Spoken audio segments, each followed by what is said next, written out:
Karibuni sana katika GMTV, pale ambapo tunawapatia habari tofauti tofauti ambazo zinachipuka humu nchini na kote duniani. Let me take this opportunity on behalf of the people of Kenya and government of Kenya, and on my own behalf as President and Commander-in-Chief of the Kenya Defence Forces, to congratulate our new commanders. Let me commend the Defence Council under the leadership of the CS for Defence for the exercise meticulous that you have undertaken in ensuring that the men and women in the Kenya Defence Forces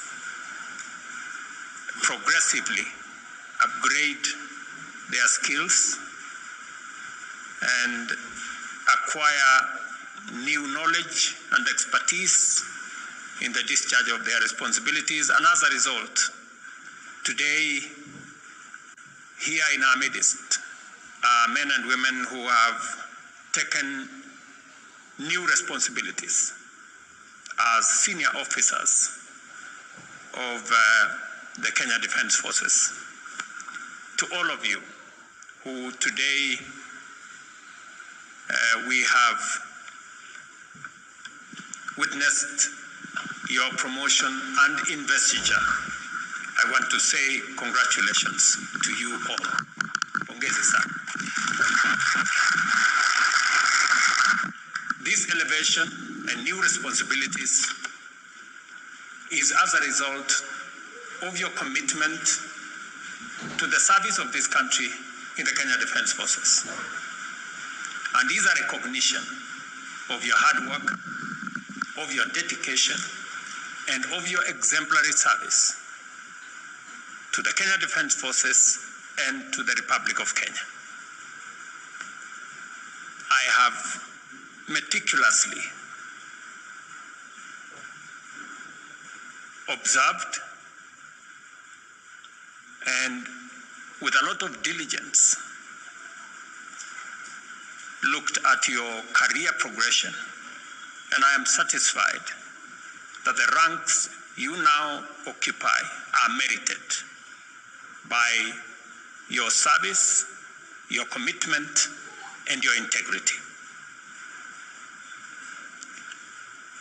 To the new commanders of the Kenya Army and the Kenya Air Force,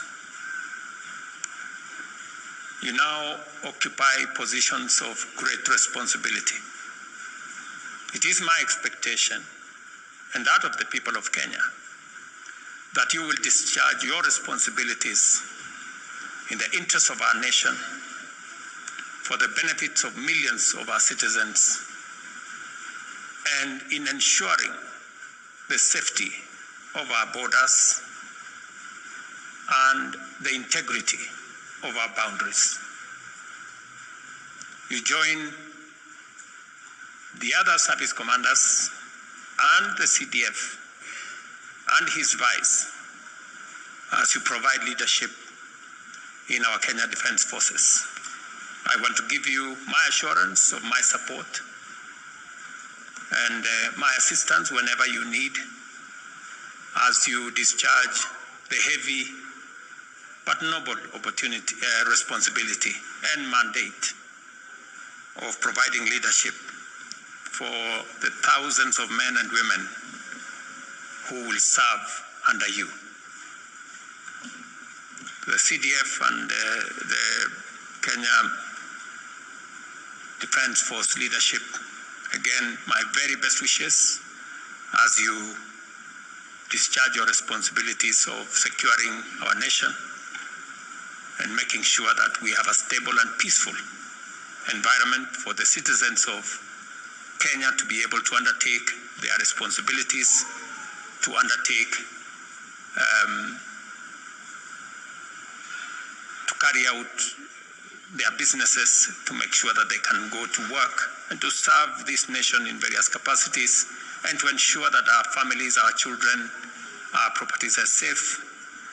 I want to assure you of my commitment and that of the government of Kenya in supporting the Kenya Defence Forces in ensuring that the constitutional responsibility you have is discharged without hindrance.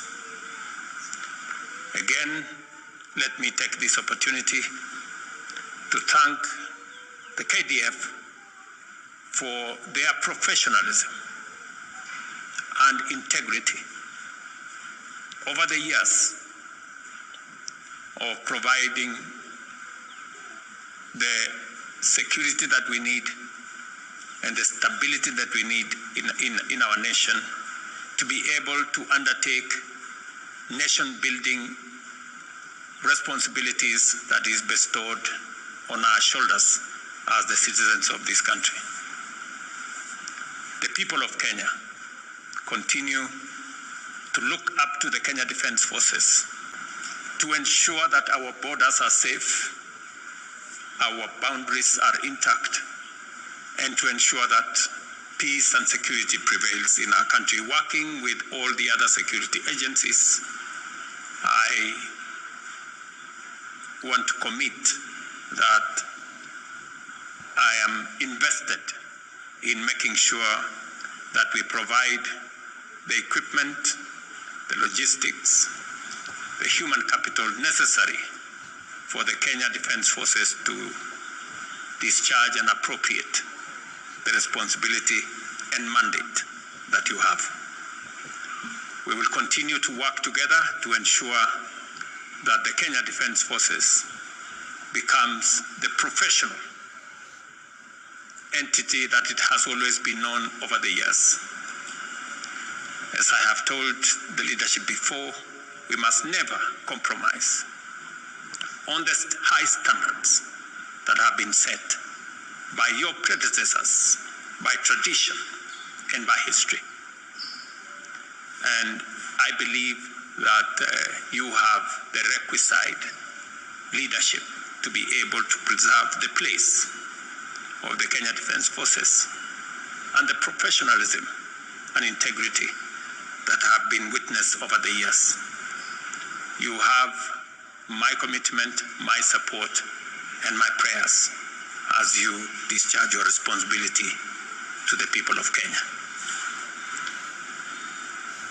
I also want to thank families, the people who silently support these great men and women so that they can discharge the heavy responsibilities on their shoulders. To the families, thank you very much for praying for our nation. Thank you very much for praying for these generals and senior officers.